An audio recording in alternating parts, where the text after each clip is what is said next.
Hey, what's going on, guys? It's Lark here. Today we're going to be looking at Litecoin, a coin that's been doing fairly well in the charts recently and holding up in spite of the topsy-turviness of everything else. Before we get into that, just a quick shout out to everyone who's been liking the channel and subscribing and stuff. Really feeling the support, guys. So thanks a lot. So, what are we looking at today? Today, I wanted to really get into Litecoin a little bit more of sort of what's behind it, what's sort of added to the popularity of Litecoin, and where it might be going in the future. So Litecoin's been around for about 5 years.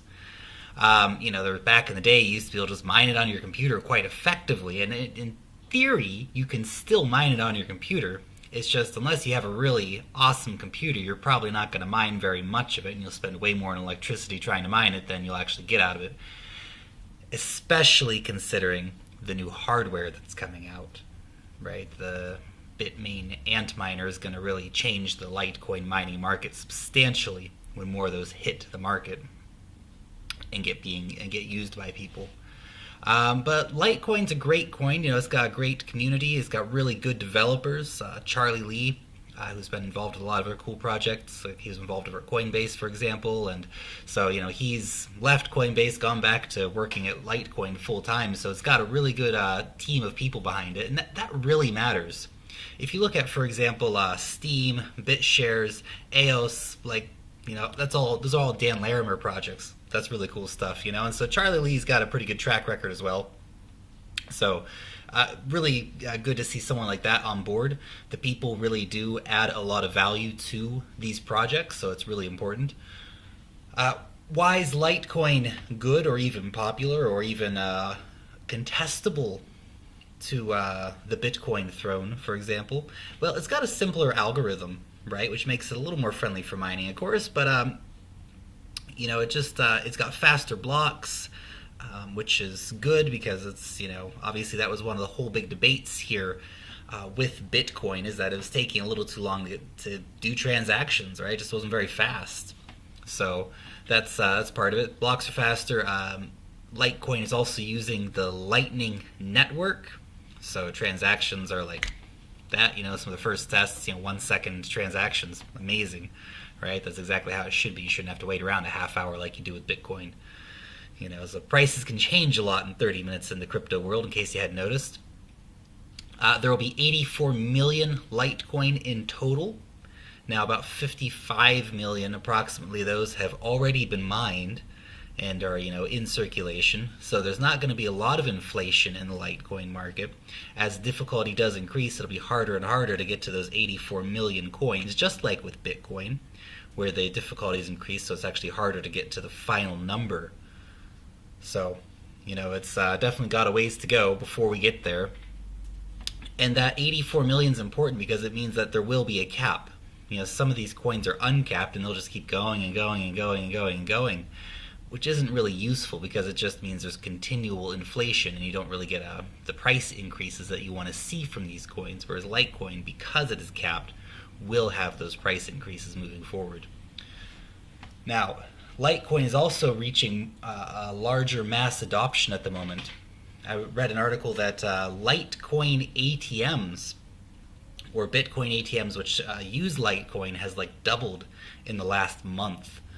So that's pretty substantial. That means people are looking for Litecoin, people are buying Litecoin, people are interacting with Litecoin. It is being used. So that's something really important to remember. Now, how does this compete with Bitcoin Cash? Is Bitcoin Cash a threat to Litecoin? Quite potentially, yes. It really depends on, are people going to adopt Bitcoin Cash or not? Does that mean there won't be space for Litecoin? No, absolutely not. There will still be plenty of space for Litecoin, but they might be competing for the similar space, which isn't really useful for the prices of Litecoin or of Bitcoin Cash necessarily. So we'll see. Stay tuned, I suppose. But I think Litecoin's got a really great project going, so I'm not too worried about the Bitcoin Cash factor here. I think a lot of people are not looking at supporting Bitcoin Cash.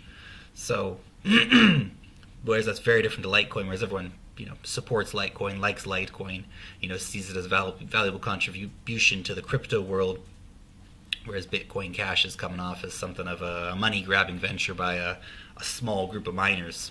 So I guess we'll see what happens with Bitcoin Cash. Everyone's a bit skeptical at the moment, but it's coming, so we'll deal with it when it gets here. Look, if you look at the charts, in general, Litecoin has tracked pretty steadily along with the prices of Bitcoin, sometimes doing its own thing. Right now it's kind of down, actually. It went as low as, I think, $35 yesterday, and at $35, Litecoin's a pretty good buy. So, if you want to just hop on the market and buy some, that's not a bad idea.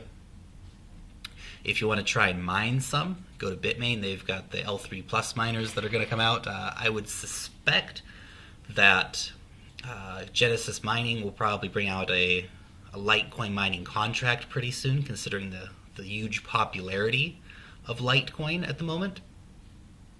So, any numbers I could give you would be pure speculation. As always with the crypto market, no one really knows where anything's going to go. Would I like to see $100 Litecoin by the end of the year? That would be amazing. Don't know if it's going to happen. If Bitcoin goes to 5,000, Litecoin's probably going to go to 100 or potentially even more. That's definitely possible. Is Bitcoin actually going to get to 5,000 by the end of the year? Well, that's a whole different question. And will the prices track together as they sort of historically have? I guess we'll be able to see that. But definitely if it's staying around the $50 mark, it's pretty profitable, especially if you're buying in the dips. Like if you buy at 35 and sell for 50 in 2 weeks, man, that's a great profit. Or if you're mining it and you're selling it for $50, that's also a really great profit.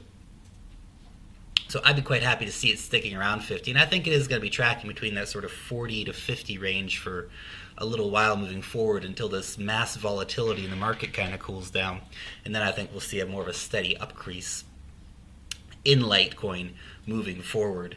But we got to get past all this volatility first. Everyone's sort of jittery in the markets at the moment, but I really think the Litecoin's got a massive potential, considering the features of it, that it is using the Lightning Network, that there are only a limited number of coins, that does have a good development team behind it. So it is definitely going to go places, and I think we will see a lot of price increase in Litecoin in the coming years, and it's definitely a coin that you want to really hold on to. So don't spend up all your Litecoin. Make sure you are saving some of it, because you will see a pretty big price increase on it in the coming years. But again, who knows exactly what's going to happen? Anyone who tells you they have a definitive answer on what's going to happen with prices in the crypto market is blowing smoke up your butts, guys. So keep that in mind. Happy trading, guys. Long live the blockchain. Thanks for tuning in.